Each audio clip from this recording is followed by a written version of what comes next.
Magandang araw po sa ating lahat. Tayo ngayon ay nasa ikalimang linggo ng muling pagkabuhay. At gayon din ay sineselebrate natin ang Mother's Day. At ipanalangin natin para sa misang ito ang mga natatanging intensyon ng lahat ng mga mananampalataya dito sa ating parokya ng San Santiago Apostol. Gayon din ang mga naglakip ng kanilang mga personal na intention sa comment section ng video na ito. At syempre po, gayon isama rin natin ang ating mga natatanging nanay, mga ilaw ng tahanan para sa pagdiriwang na ito. Nawa patuloy silang bigyan ng lakas ng ating Panginoon at syempre patuloy silang maging inspirasyon ng kanilang mga anak. Simulan natin ang ating pagdiriwang. Bagong awit ay ialay sa ating poong may kapal, tanang bansay na kinabang, sa kanyang kapangyarihan. Alleluia, siya'y ilan. Sa ngalan ng Ama, at ng Anak, at ng Espiritu Santo. Amen. Ang pagpapala ng ating Panginoong Hesukristo, ang pag-ibig ng Diyos Ama, at ang pakipagkaisa ng Espiritu Santo naway sumainyo. At sumayo rin. Mga kapatid, aminin natin ang ating mga kasalanan upang tayo maging marapat gumanap sa banal na pagdiriwang.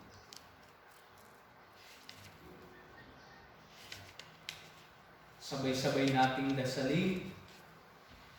Inaamin ko sa makapangyarihang Diyos at sa inyo mga kapatid na lubha kong nagkasala sa isip, sa salita at sa gawa at sa aking pagkukulang. Kaya sinasamo ko sa mahal na Birheng Maria, sa lahat ng mga anghel at mga banal, at sa inyo mga kapatid na ako'y panalangin sa Panginoong ating Diyos. Kaawaan tayo ng makapangyarihang Diyos, patawarin tayo sa ating mga kasalanan, at patnubayan tayo sa buhay na walang hanggan. Amen. Panginoon, kaawaan mo kami. Panginoon, kaawaan mo kami. Kristo, kaawaan mo kami. Kristo, kaawaan mo kami. Panginoon, kaawaan mo kami. Panginoon, kaawaan mo kami. Papuri sa Diyos sa kaitaasan at sa lupa'y kapayapaan sa mga taong kinalulugdan niya. Pinupuri ka namin, dinarangal ka namin, sinasamba ka namin, ipinagbubunyi ka namin, pinasasalamatan ka namin, dahil sa dakila mong angking kapurihan. Panginoong Diyos, Hari ng langit, Diyos amang makapangyarihan sa lahat. Panginoong Jesucristo, bugtong na anak, Panginoong Diyos, Kordero ng Diyos, anak ng Ama. Ikaw na nag-aalis ng mga kasalanan ng sanlibutan, maawa ka sa amin. Ikaw na nag-aalis ng mga kasalanan ng sanlibutan, tanggapin mo ang aming kahilingan. Ikaw na naluluklok sa kanan ng Ama, maawa ka sa amin.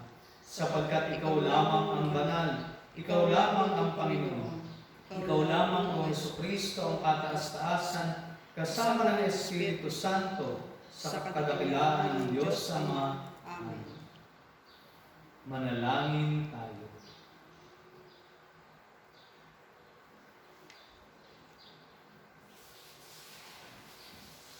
Ama naming makapangyarihan, kaming mga tinubos ay tunghayan mo ngayon sa iyong kagandahang loob upang sa pagsampalataya sa anak mong si Kristo, makamtan ang kalayaan at pamana sa piling mo.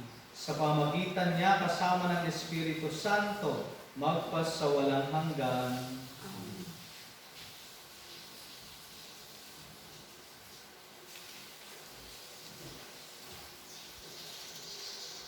Pagbasa mula sa mga gawa ng mga apostol.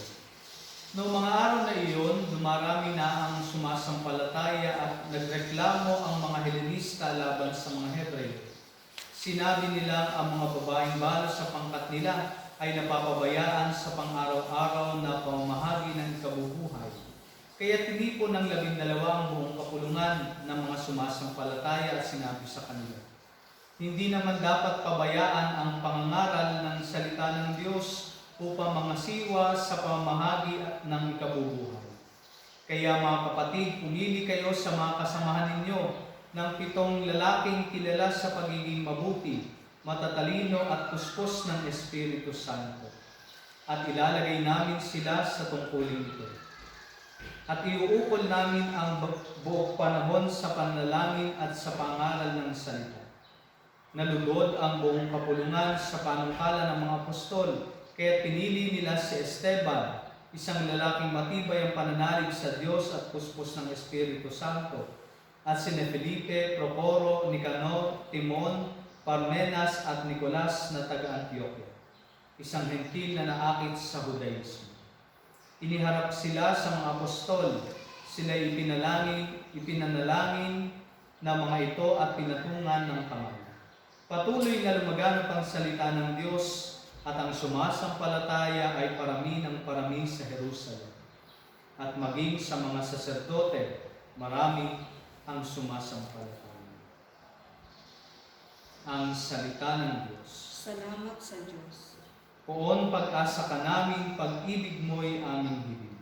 Poon pag-asa ka namin, pag-ibig mo'y aming hiling. Lahat ng matuwid dapat na magsaya dahil sa ginawa ng Diyos sa kanila. Kayong masunuri magpuri sa Kanya. Ang Diyos na poon ay pasalamatan, tugtugin ang alpa, awit ay salino. Poon pag-asa ka namin, pag-ibig mo'y aming hiling. Panginooy tapat sa Kanyang salita at maaasahan ang Kanyang ginawa.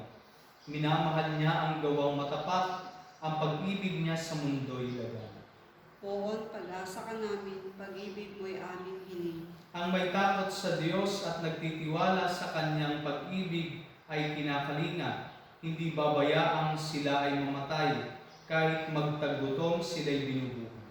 Poon pag-asa ka namin, pag-ibig mo'y aming hiling.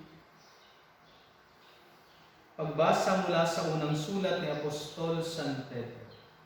Mga pinakamamahal, lumapit kayo sa Panginoon sa batong buhay na itinakwil ng mga tao, ngunit hinirang ng Diyos at mahalaga sa Kanyang paningin. Waring mga batong buhay, maging sangkap kayo ng isang templong espiritual. At bilang mga saserdoteng nakatalaga sa Diyos, maghandog kayo sa Kanya ng mga haing espiritual na kalugod-lugod sa Diyos dahil kay Jesucristo. Sapagkat sinasabi ng kasulatan, masdan ninyo, itinayo ko sa Sion ang isang batong panulukan, hinirang at mahalaga. Hindi mabibigo ang sino mang nananalig sa Kanya. Kaya nga mahalaga siya sa inyong mga may pananalig.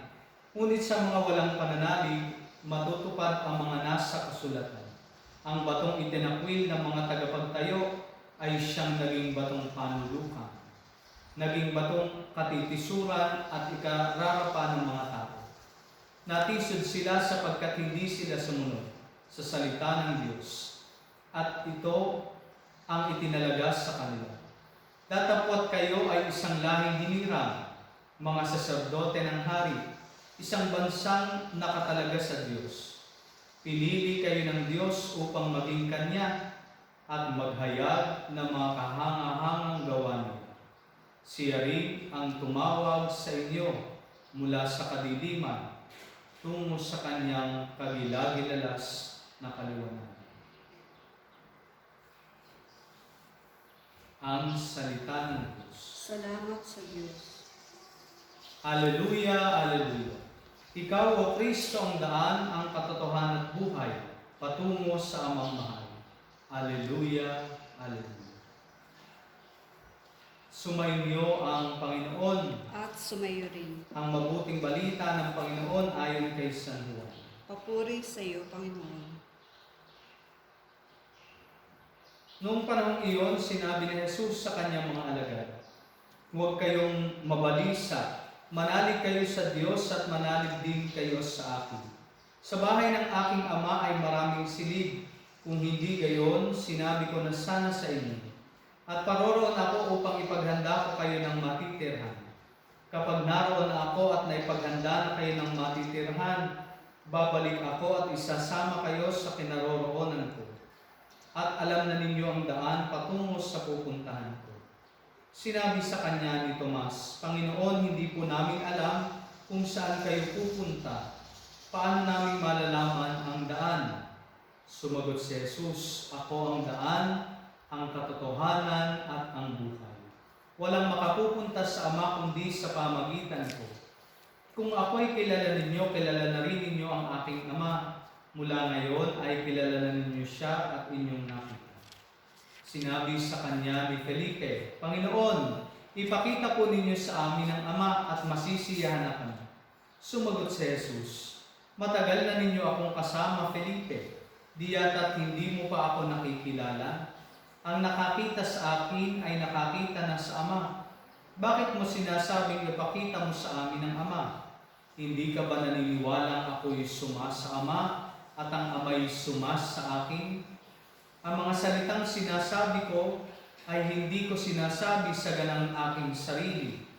Ang Amang sumas sa akin ang gumaganap ng kanyang mga gawain. Maniwala kayo sa akin. Ako'y sumas sa Ama at ang Ama ay sumas sa akin. Kung ayaw ninyong maniwala sa sinasabi ko, maniwala kayo dahil sa mga gawang ito. Sinasabi ko sa inyo, ang nananalig sa akin ay makagagawa ng mga ginagawa ko at higit pa rito, sapagkat pupunta na ako sa Ama." Ang mabuting balita ng Panginoon. Pinupuri ka namin, Panginoong Hesukristo.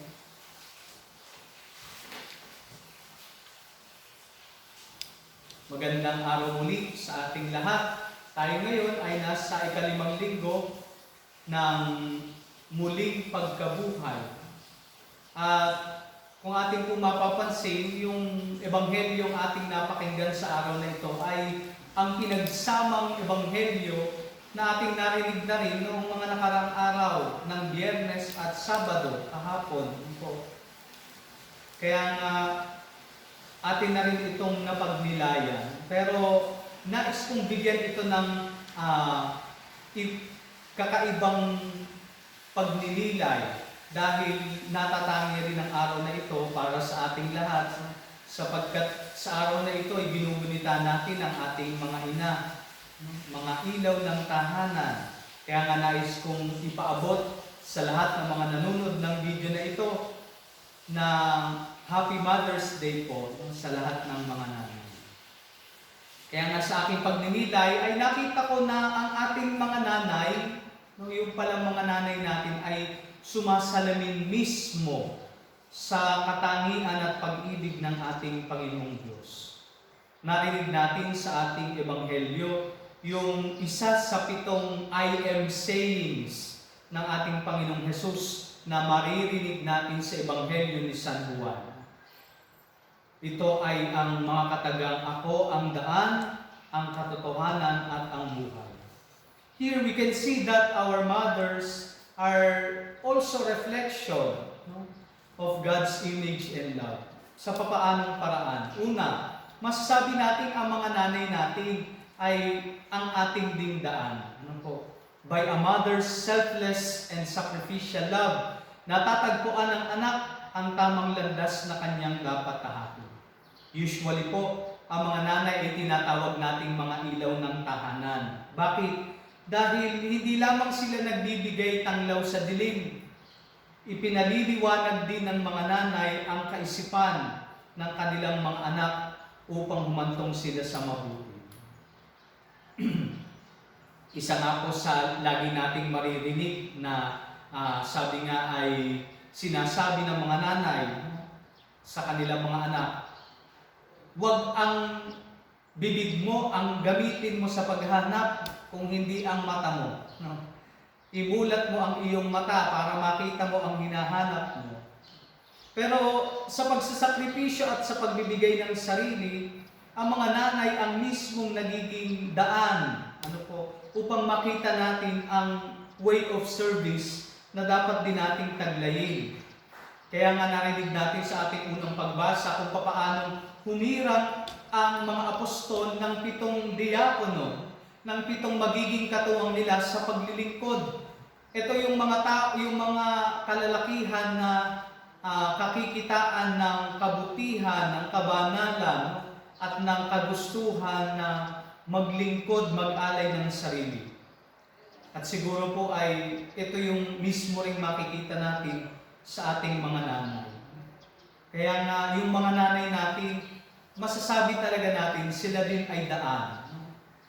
Daan na hindi lamang nagbibigay ng direksyon ng kaliwa at kanan, kung hindi nagbibigay direksyon sa atin kung ano ang tama at mali, kung ano ang mabuti sa masama. Ikalawa, masasabi natin ang mga nanay natin ay tagapagturo din ng katotohanan. Ano po? Ang mga nanay ang best teachers with regards to experience. No? Kaya nga, alam natin, kapag ka nagsalita ang nanay, no, yan ay dapat nating pakinggan. Sapagkat ang mga sinasabi ng mga nanay ay walang iba kung hindi ang makakabuti sa kanyang mga anak. When we listen to our mothers, no, we are able to know what is best for us. Kaya nga kung marunong tayong makinig sa ating mga nanay, sigurado po hindi po tayo mapapasama. Kaya nga yung mga nanay, kilala rin sila sa pagiging palasalita. No? Palasalita ay pinaganda pong term sa mga mabungangang nanay. Pero in a positive way, makikita natin bakit ba nagbubunga ang nanay? Dahil gusto niya na mapabuti ang kanyang mga anak. Kung talagang tayo makikinig lamang sa mga sinasabi ng ating mga nanay, we can see, no, na ang mga binabanggit nilang mga bagay ay hindi para sa kanila, kundi para mismo sa kanilang mga anak. And by their lectures and admonitions, we are able to know the truth, ang katotohanan. Naalala ko ngayon isang nakakatawang kwento. Sabi po ng anak na katatapos lamang gumala kasama yung kanyang barkada. Pag uwi niya sa bahay, no, medyo late na, 2:00 na para sa tanghalian. Sabi niya, "Nay!" Pagpasok niya, naglalaba yung kanyang nanay. "Nay, anong ulam?" Sabi ng kanyang nanay, "Pumunta ka na lang dun sa may lamesa. Buksan mo yung nakatakip doon at pumili ka na lang." Sabi ng anak, "Wow, pipili." Di pagkatapos niya, dali-dali siya pumunta dun sa kusina, sa pagkainan at binuksan niya. Subalit siya'y nagulat dahil ang nakita niya lamang doon ay kanin at tuyo. At sabi niya, "Nay! Ba't sabi mo, pipili na lang ako dito? No, pipili ako, tuyo at saka kanin lang naman yung nandito." Sabi ng nanay niya, "Sabi ko nga, pumili ka. Pumili ka kung kakain ka o hindi." No, dahil yun lang ang nakahain. Pero with these truths, no, na tinuturo sa atin ng ating nanay, kung ating pakikinggan ang kanilang mga habilin sa atin, no, ay we can learn na sila ay nagtuturo kung ano ang mabuti para sa atin. At ito rin yung sumasalamin, makikita natin sa ating ikalawang pagbasa, kung paano binanggit doon sa sulat ni San Pedro na si Jesus, ang batong panulukan na itinakwil, no, ay siyang naging batong pundasyon ng katotohanan. At kung ating titignan, no, kung ating pagninilayang mabuti ang mga habilin ng ating nanay na palasalita, no, ay mga salita na pundasyon para sa ating kinabukasan.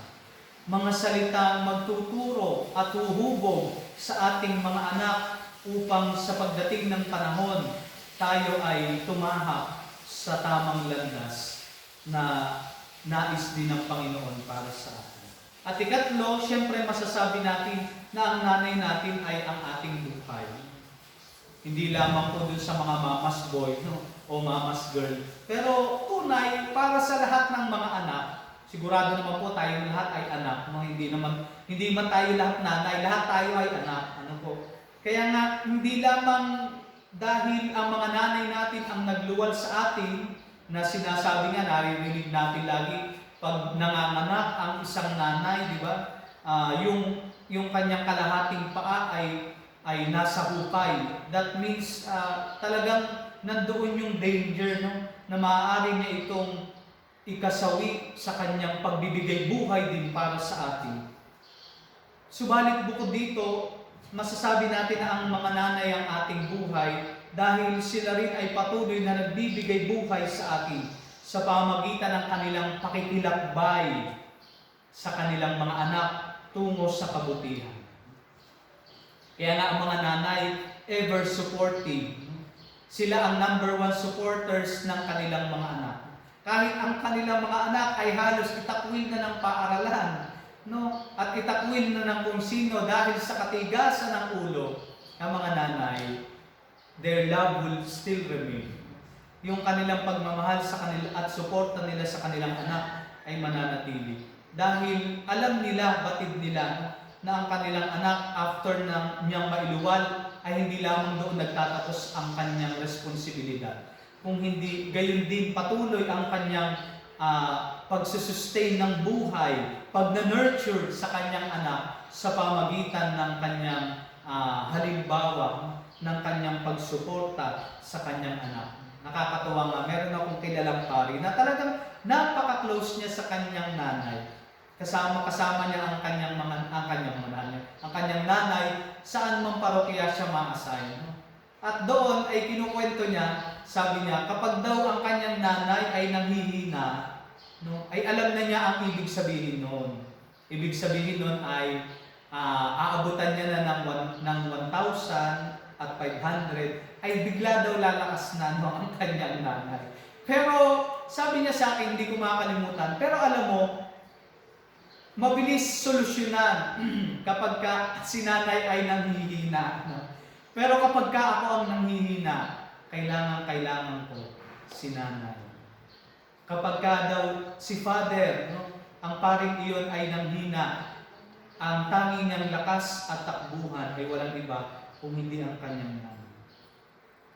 At tunay nga po, no, na yung mga nanay ay patuloy pa rin nagbibigay buhay sa kanilang mga anak kahit ang kanilang mga anak ay may asawa na sa pamagitan ng kanyang patuloy na pagsuporta at paggabay sa kanila. Kaya nga makikita natin that our mothers are not only our life but also the sustainer of our life in a way. Kung papaano ang Diyos mismo yung nagbigay buhay at patuloy na nagbibigay ng buhay sa atin, ang ating mga nanay ay refleksyon, sumasalamin din sa katangian ito ng Diyos. Subalit kung ang ating nanay ay refleksyon, no, o salamin ng katangian ng ating Panginoong Diyos, syempre dapat mas mahalin natin yung original. Yan yung hamon naman sa atin ng ating Ebanghelyo. Kung paano sinabi ni Jesus kay Felipe, di yata't matagal mo na akong kasama at nais mo pa rin makita ang Ama? Sabi ni Jesus kay Felipe. Isang panawagan kung paano kung nakikita natin ang pagsasakripisyo ng ating nanay, kung ang ating nanay ay patuloy na nagbibigay sa atin ng katotohanan, no? At ang patuloy na nagbibigay sa atin ng buhay, makita natin na ang ating mga nanay ay refleksyon lamang ng katangian at pagmamahal ng Diyos na patuloy din ibinibigay sa atin bilang biyaya. Kaya nga, kung minamahal natin, kung pinapahalagahan natin ang ating mga nanay, much more yung inaasahan sa atin na pagmamahal at sabi nga ay ugnayang malalim na dapat nating ibigay sa ating Panginoong Diyos. Dahil kung tayo ay blessed dahil sa ating nanay, of course, we are more blessed dahil ang ating mga nanay ay biyaya ng ating Panginoong Diyos at refleksyon lamang ng dakilang pag-ibig niya para sa atin.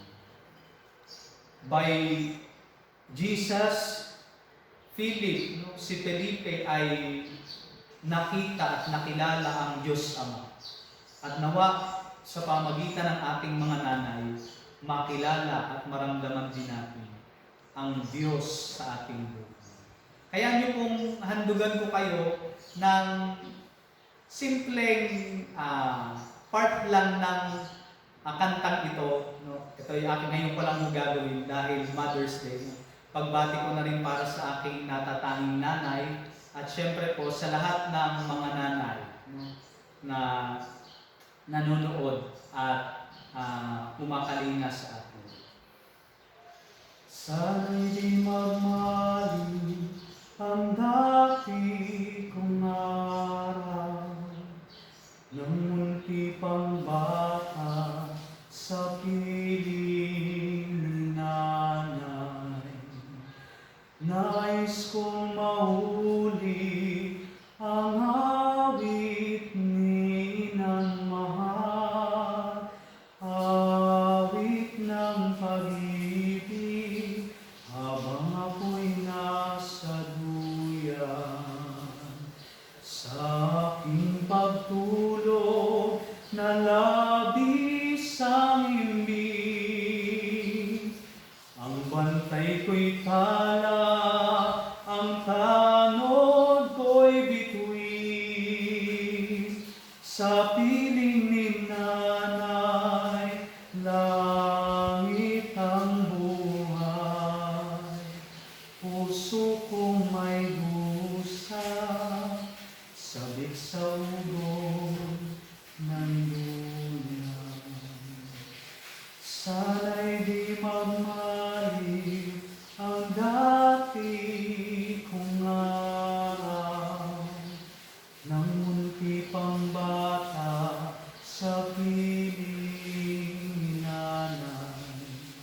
Nais kong mauli ang awit ni ng mahal, awit ng pag-ibig, habang ako'y nasa duyan. Happy Mother's Day po sa ating lahat. Ipahayag natin ang ating pananampalataya. Sumasampalataya ako sa Diyos Amang makapangyarihan sa lahat ng may gawa ng langit at lupa. Sumasampalataya naman ako kay Jesucristo, isang anak ng Diyos, Panginoon nating lahat.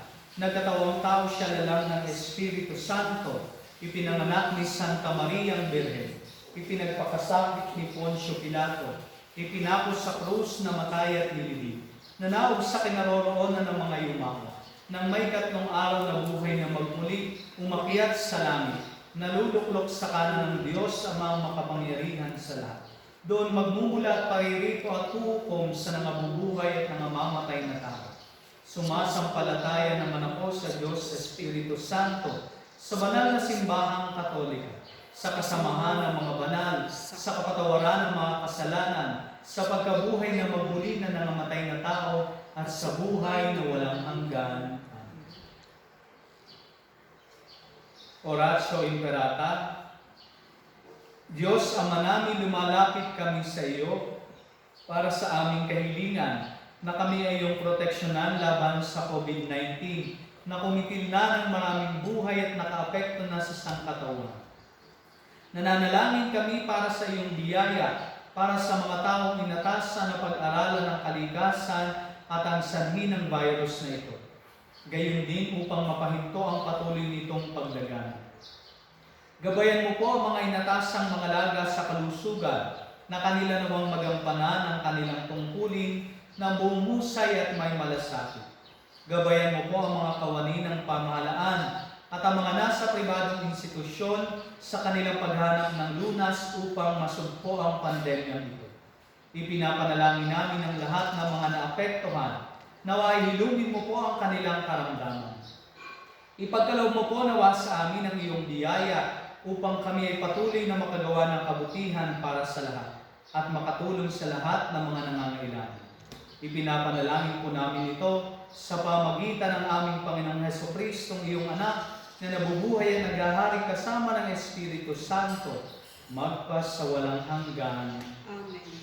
Maria, ang inaatulong ng mga Kristiyano. Panalangin mo kami. San Rafael, Arcangel. Panalangin mo kami.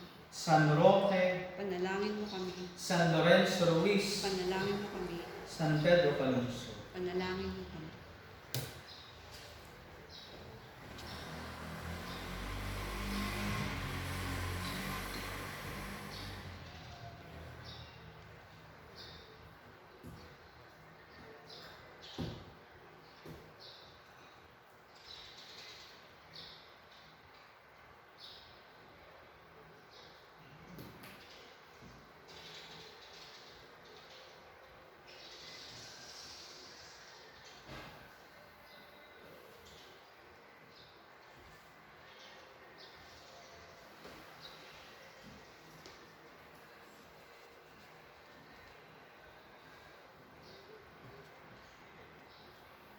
Kapuri-puri ka, Diyos, sa mga lumikha sa sanlibutan, sa iyong kagandahang loob. Narito ang aming mayaalay. Mula sa lupa at bunga ng aming paggawa, ang tinapay na ito para maging pagkain nagbibigay ko. Kapuri-puri ang po may kapal ngayon at kailanman.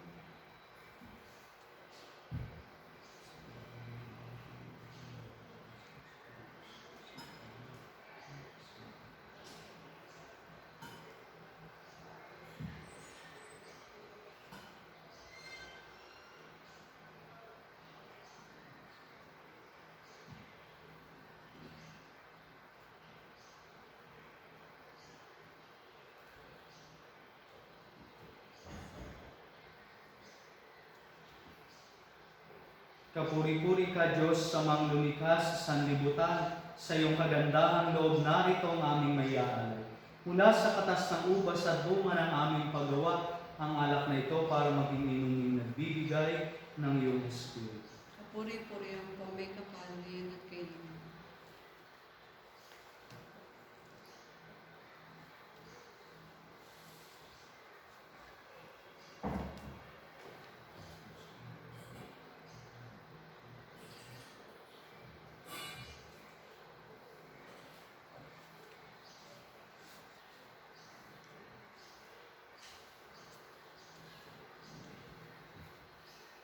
Manalangin kayo mga kapatid upang ang paghahain natin ay kalugdan ng Diyos sa mga makapangyarihan. Tanggapin nawa ng Panginoon itong paghahain sa iyong mga kamay sa kapurihan niya at karangalan sa ating kapakinabangan at sa buong sambayanan niyang banal.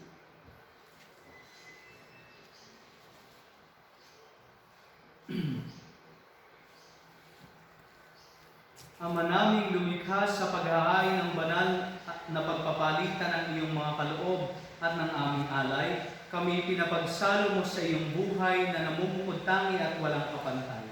Ipagalob mo ang aming pakikinabang sa iyong pakikisamang aming maaasahan ay siya ring umiral sa aming pamumuhay araw-araw. Sa pamagitan ni Jesucristo, kasama ng Espiritu Santo, magpasawalang hanggan. Amen.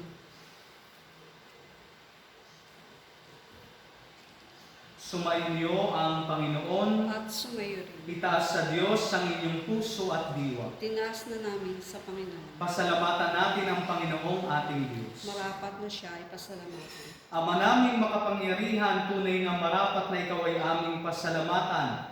Ngayong ipinagdiriwang ang paghahain ng Mesiyas, ang maamungtupan na tumubos sa aming lahat. Sa paghahain ng sariling buhay at sa pagkabuhay ng anak mong mahal, nabuksang ganap ang iyong tahanan at kaming pinaghaharian mo'y naging kasambahay. Sa pagkamatay niya sa krus, nalupig ang kamatayan. Sa kanyang pagkabuhay, naging buhay siya ng tanan.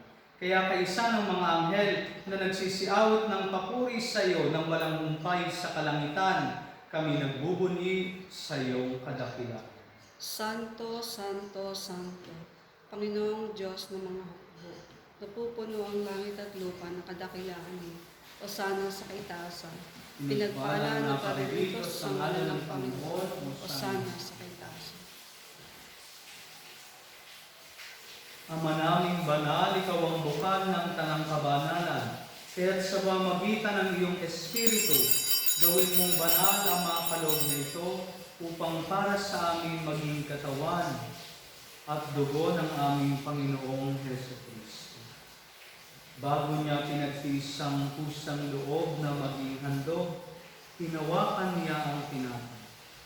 Pinasalamatan kaniya, pinaghati-hati niya iyon. Iniabot sa kanyang mga alagad at sinabi, tanggapin ninyong lahat ito at kami. Ito ang aking katawan na ihahandog para sa inyo.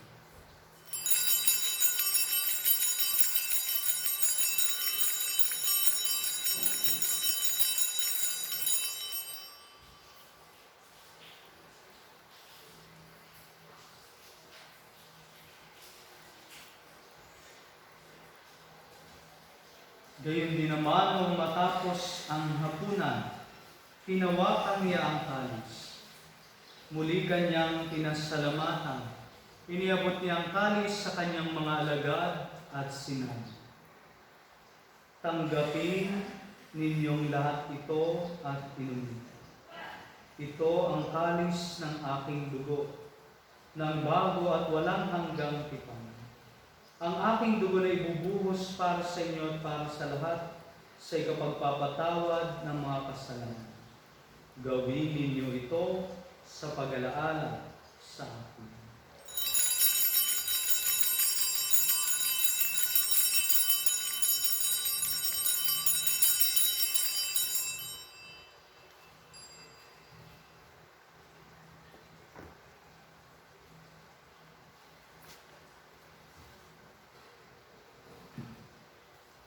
Ipagbunyi natin ang misteryo ng pananampalataya. Si Kristo'y namatay, si Kristo'y nabuhay, si Kristo'y babalik sa wakas ng panahon. Ama, ginagawa namin ngayon ang pag-alala sa pagkamatay at muling pagkabuhay ng iyong anak, kaya tiniaalay namin sa iyo ang tinapay na nagbibigay buhay at ang kalis na nagkakaloob ng kaligtasan. Kami nagpapasalamat dahil kami yung minarapat na tumayo sa harap mo para maglingkod sa iyo.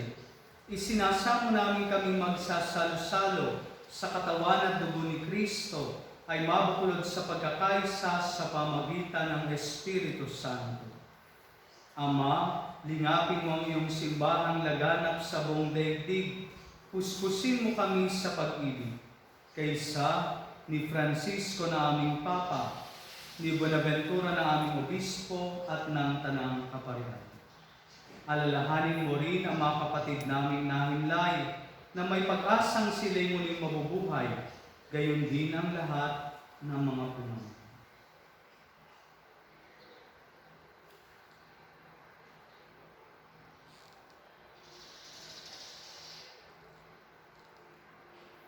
Kawan mo sila at patuloyin sa iyong kaliwanagan.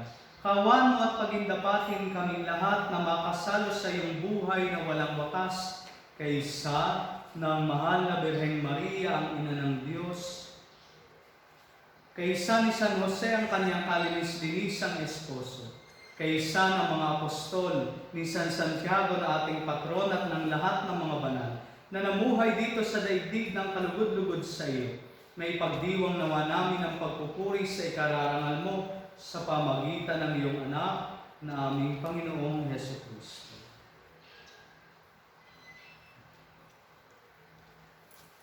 Sa pamagitan ni Kristo, kasama niya at sa Kanya, ang lahat ng parangal at papuri ay sa iyo, Diyos amang makapangyarihan, kasama ng Espiritu Santo, magpas sa walang hanggan. Amen.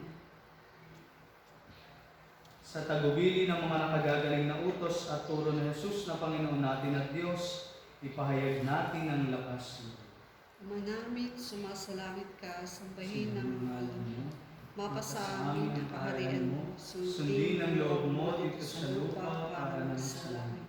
Bigyan mo kami ngayon ng aming kakanin sa araw-araw, at patawarin mo kami sa aming mga sala, para ng pagpapatawad namin sa mga nagkakasala sa amin. At huwag mo kami paintulot sa tukso, at yadyang kami sa lahat ng masama. Hinihiling namin kami yadya sa lahat ng masama, pagkalooban ng kapayapaan araw-araw, iligtas sa kasalanan at ilayo sa lahat ng kapahamakan. Samantalang aming pinananabikan ang dakilang araw ng pagpapahayag ng tagapagligtas namin si Jesucristo. Sapagkat sa iyo ang kaharian, ang kapangyarihan at ang kapurihan, magpakailanman. Amen. Panginoong Jesucristo, sinabi mo sa iyong mga apostol, kapayapaan ang iniiwan ko sa inyo. Ang aking kapayapaan ang ibinibigay ko sa inyo. Tunghayan mo ang aming pananampalataya at huwag ang aming mga pagkakasala. Pagkalooban mo kami ng kapayapaan at pagkakaisa ayon sa iyong kalooban, kasama ng Espiritu Santo, magpas sa walang hanggan. Amen. Ang kapayapaan ng Panginoon ay laging sumainyo. At sumayin. Magbigayan kayo ng kapayapaan sa isa't isa. Kordero ng Diyos na nag-aalis ng mga kasalanan ng sanlibutan, maawa ka sa amin. Kordero ng Diyos na nag-aalis ng mga kasalanan ng sanlibutan, maawa ka sa amin. Kordero ng Diyos na nag-aalis ng mga kasalanan ng sanlibutan, pagkaloob mo sa amin na kapayapaan.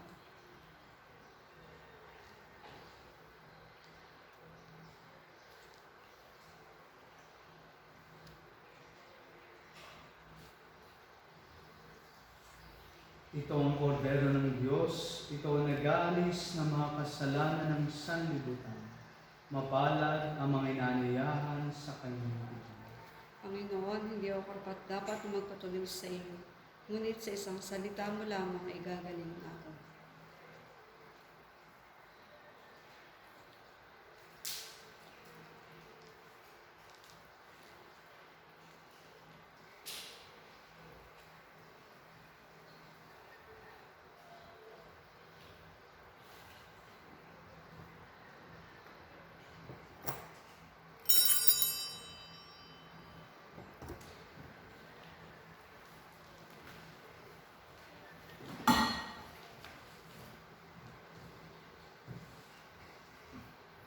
Ako ang puno ng ubas, kay aking sangang lahat. Ang manatiling matapat, magbubunga ng marapat. Haleluya sa Mesiyas.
Manalangin tayo. Ama naming mapagmahal, manatili kang kapiling ng iyong sambayanan na ngayon pinapakinabang mo sa iyong sariling buhay at gawin mong kami pasulong na makahakbang mula sa dati naming pagkamakasalanan patungo sa pagbabagong nagdudulot ng iyong kabutihan. Sa pamagitan ni Jesucristo, kasama ng Espiritu Santo, magpas sa walang hanggan. Amen. Sumainyo ang Panginoon At sumayo at away pagpalain kayo ng ating dakila at makapangyarihang Diyos, ang Ama at Anak at Espiritu Santo. Amen. Tapos na ang ating pagdiriwang, humayo kayo sa kapayapaan ni Kristo. Salamat sa Diyos. Ating gaganapin ang pag-aalay ng bulaklak sa ating hangin.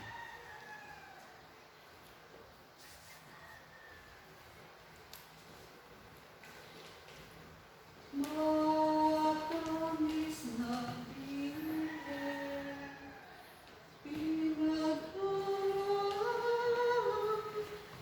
tugan kaming nangangako